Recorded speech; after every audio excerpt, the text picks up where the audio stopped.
Yeah, so it's taken me so long to make this video. I'm just like really anxious about it because it's literally like I just I don't like I didn't know like if I could do it justice or not.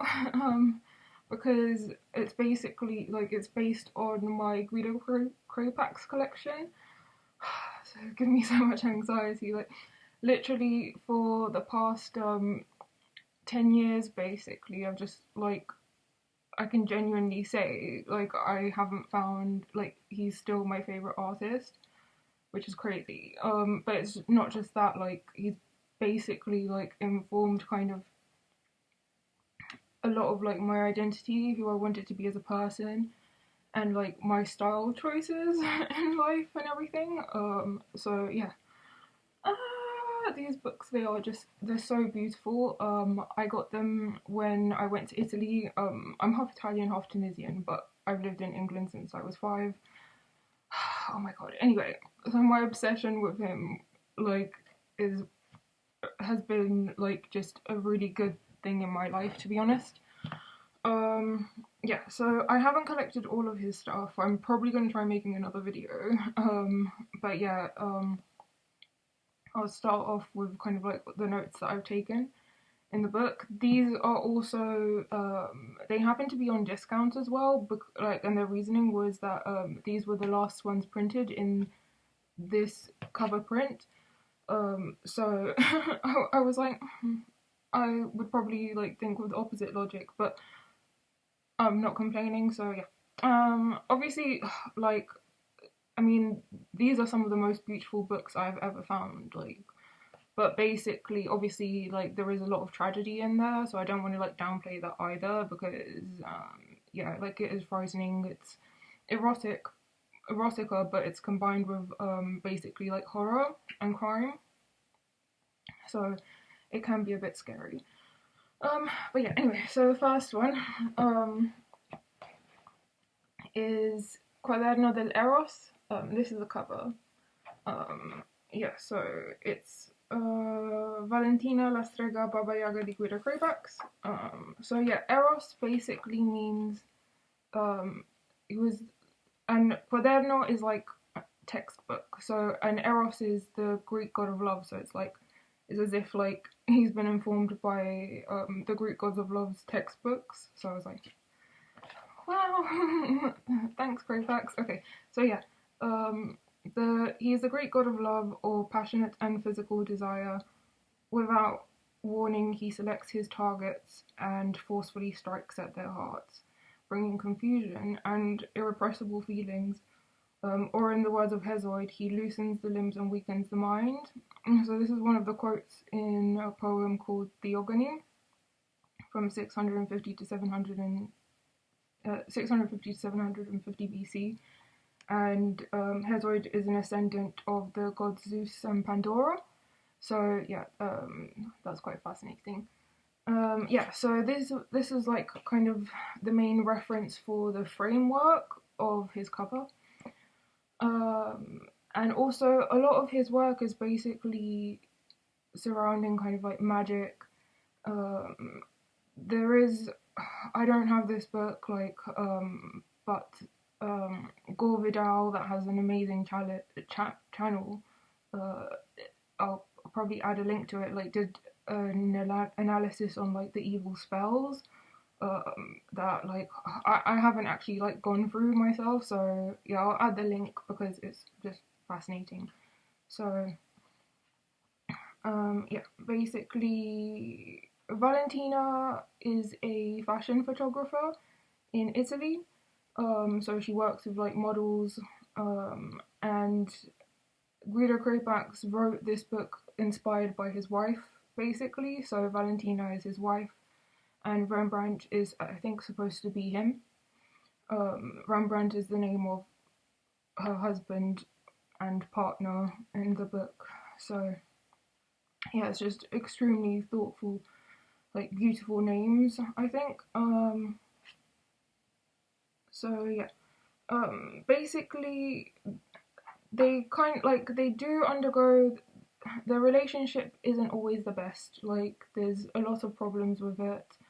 I think there were quite a few like lawsuits regarding the female representation as well, because a lot of the models basically get killed throughout the story. They're not the main protagonist. One of them as well, I think, because it says the reason is because she just is looks so similar to Valentina. She basically in one of the scenes just walks into the ocean and tries to kill herself.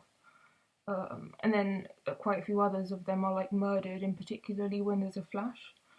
So yeah, Crepax is very informed by Freud as well. So a lot of the magic rituals that happen are kind of either people who are kind of, I guess, in the psychiatrist spectrum almost. They design these kind of, I don't know, like they set scenes and stuff. I think some of it is like informed by mescaline, um, which seems to be within the actual book and kind of informs the design and architecture. But a lot of like northern Italy, a lot of the architecture is very Gothic. So this is one of the scenes, for instance, with I think she has an argument with Rembrandt. So she happens to find a broom and then she like sits on the broom and it takes her away, like it flies off with her to this client who seems to be some sort of a mad doctor, psychologist, but he basically sets up this ritual for her. So there are all these random people around. Some of them like skeletons, and some with like bird faces. Um, and yeah, it's just very strange. Like I think there's this kind of like extreme things happening when there's like power dynamic at play. So yeah, I mean, also there's really kind of like quite a sort of, I don't know, almost like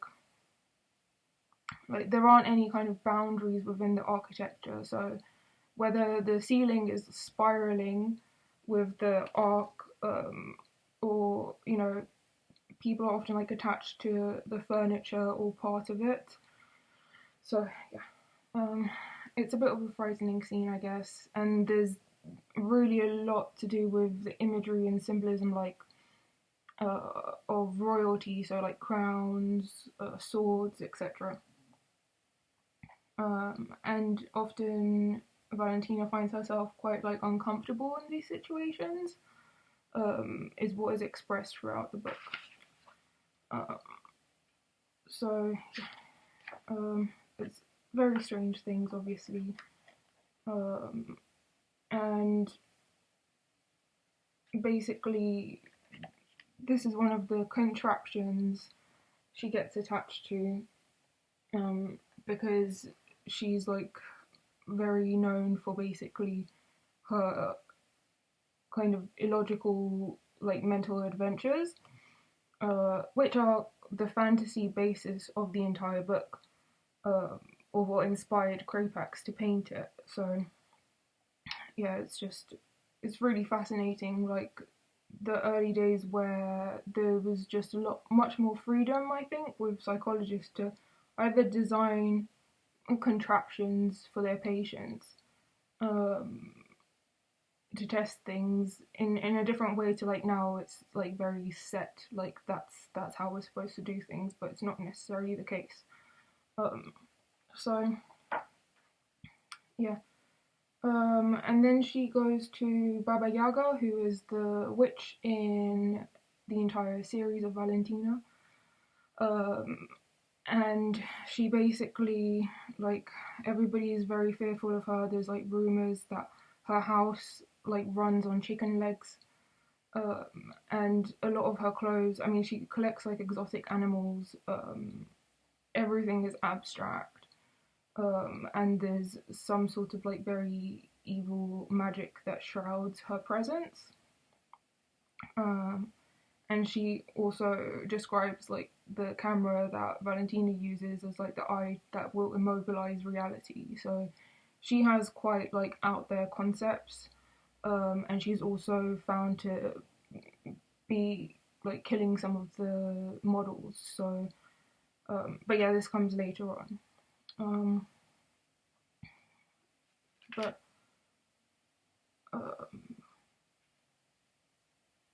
yeah, so she tells Valentina not to succumb to the power of the eyes of from the camera and in the photos.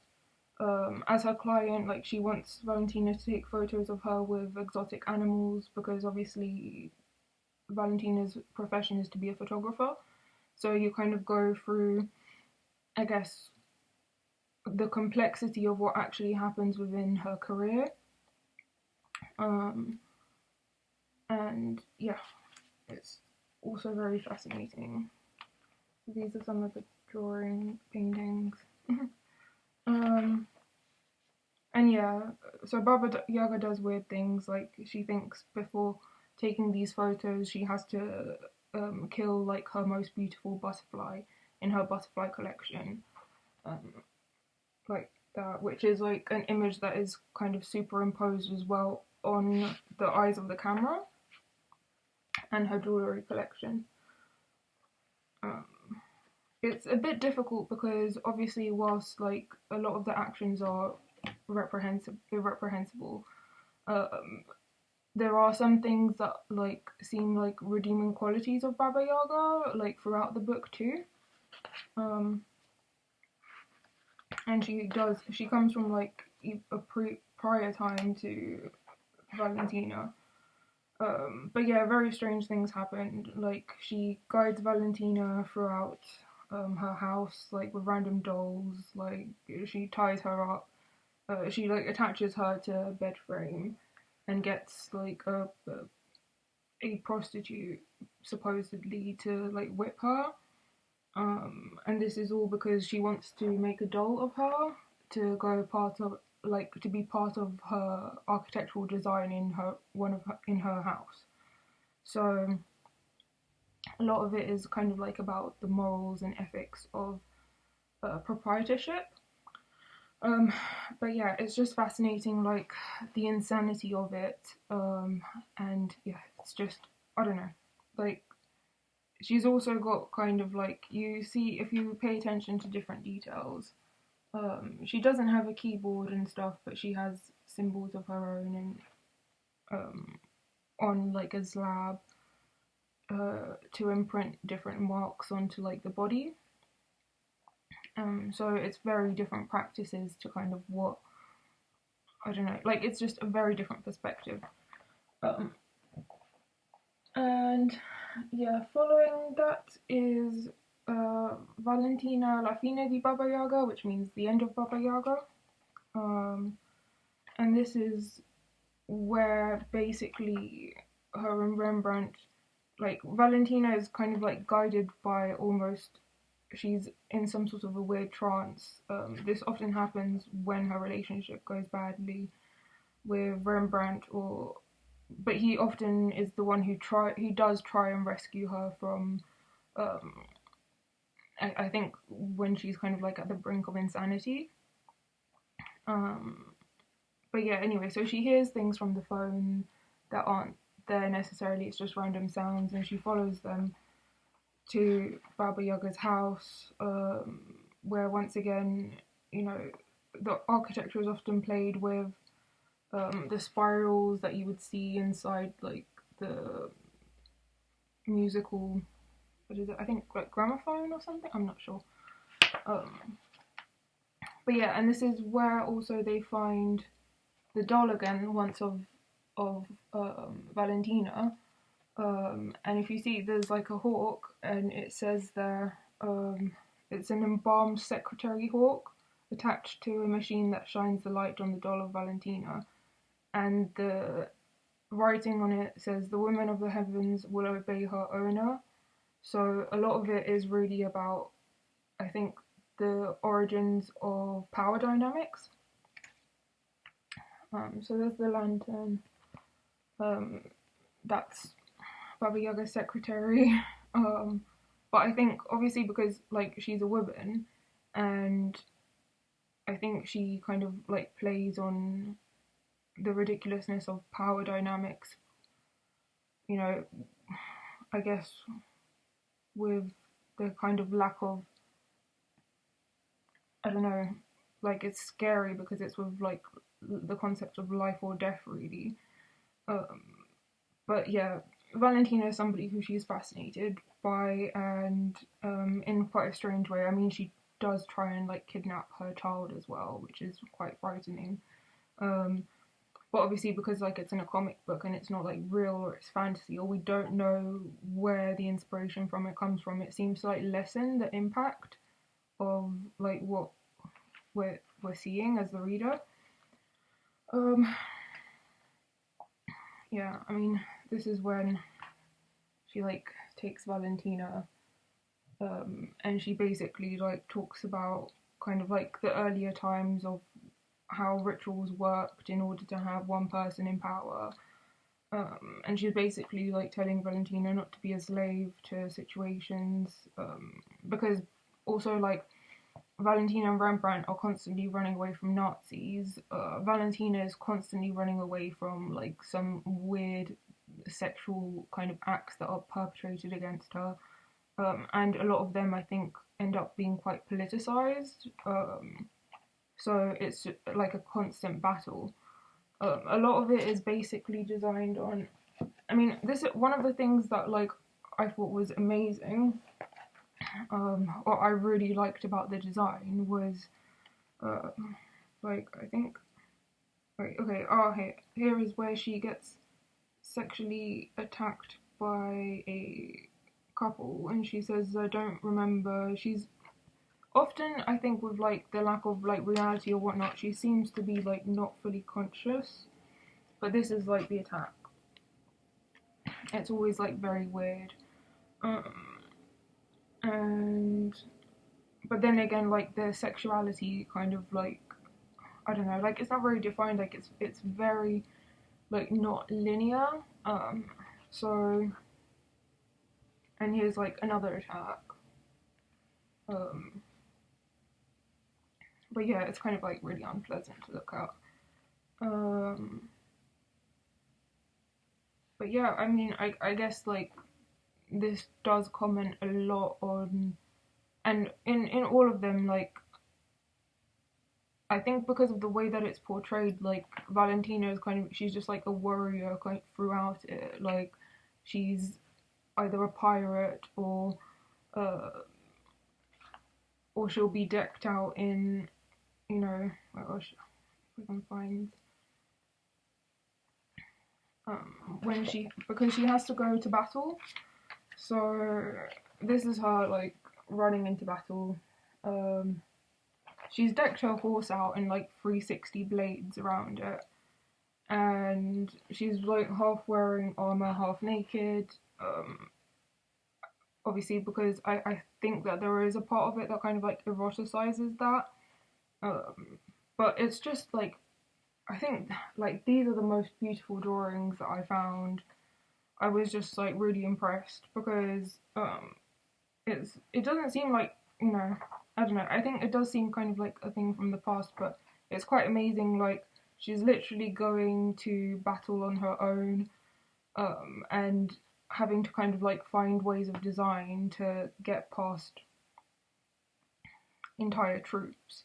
And this is post-Holocaust, so having run away from like Nazis that are very dangerous, it's nice to see, I think, kind of like a very beautiful representation of a character, in particular like a woman, which is very strange. Like, but I think in the beginning blurb it says like Guido Crepax always had in mind to make like a more masculine seeming woman, um, which I do think might have a lot to do with. I mean, nowadays like the whole gender roles is very like complex, but I don't know. I think these are the parts of like Valentina that are so amazing, that she is an incredible role model to an extent. Like, obviously, you know, like she went through. I mean, it is a fantasy character based on a real person, but she went through a lot of battles. Um, so, and she even has to save Rembrandt in space, for instance, which is a lot of the time kind of where she's. I think there are quite a few of the comics where she's like depicted to kind of like reside in space. There's some kind of astronaut based ones too, but yeah, it's just beautiful. And once again, like, I mean, they do depict like she is rescuing Rembrandt,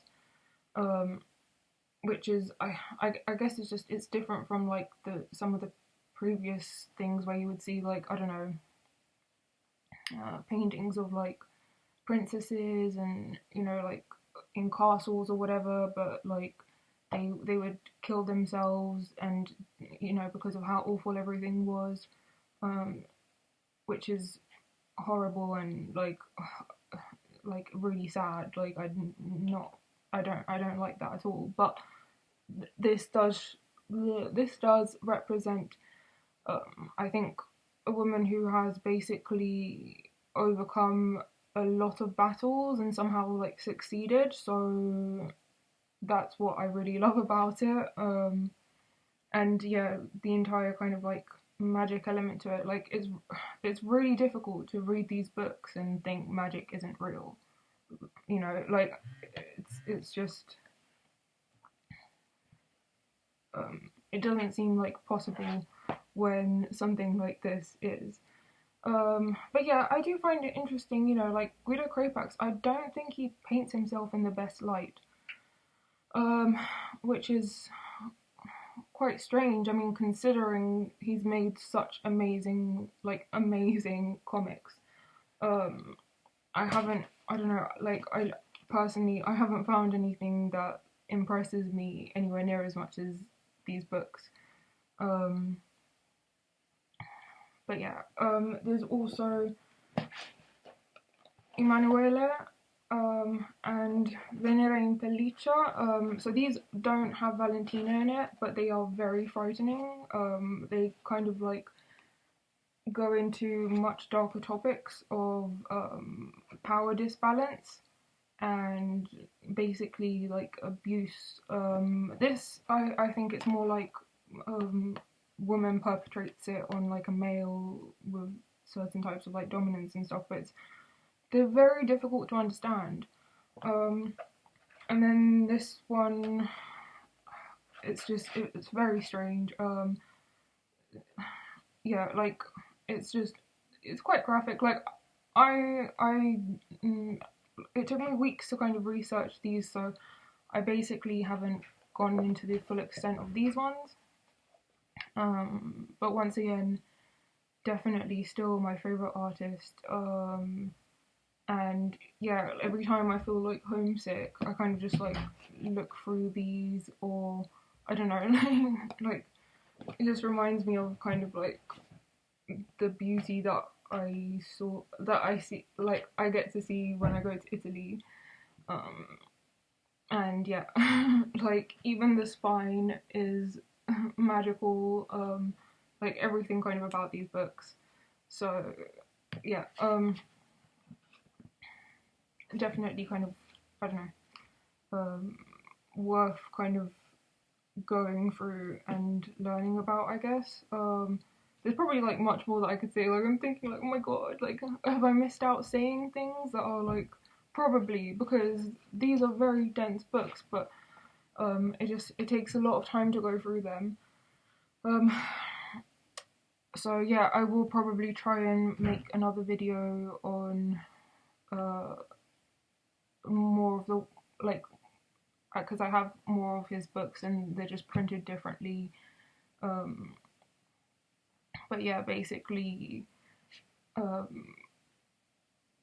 I'm working on trying to finish my comic, which is very, very informed by this style, but I am trying to kind of like bring his work kind of forward. And obviously, you know, like I'm a female, so like, I mean, I'm drawing my own thing, and I don't know, once again, because I don't want to be disrespectful to, say, for instance, I don't know what actually happened, especially with regards to lawsuits and stuff. I don't know the ins and out of the situation. I literally am just a fan of these books by having gone through them, and I just, they are, like, once again, like, I find it difficult to say, like, they're just like the most beautiful books I've ever found. And yeah, I definitely think like it's just a really nice part of the Italian culture that I mean, I don't know how well known it is here, but yeah. Anyway, it's difficult to let go of this video because I'm just like, ugh, like what could I have said to make it like even better? But I probably will try and revisit Crepax. Like perfectionism definitely prevents me from being able to make videos, but also because I was like ill for kind of like however long, and yeah. Anyway, thank you for listening and have a lovely day. And I hope that this inspires some people because yeah, wow, like it's definitely inspired me. So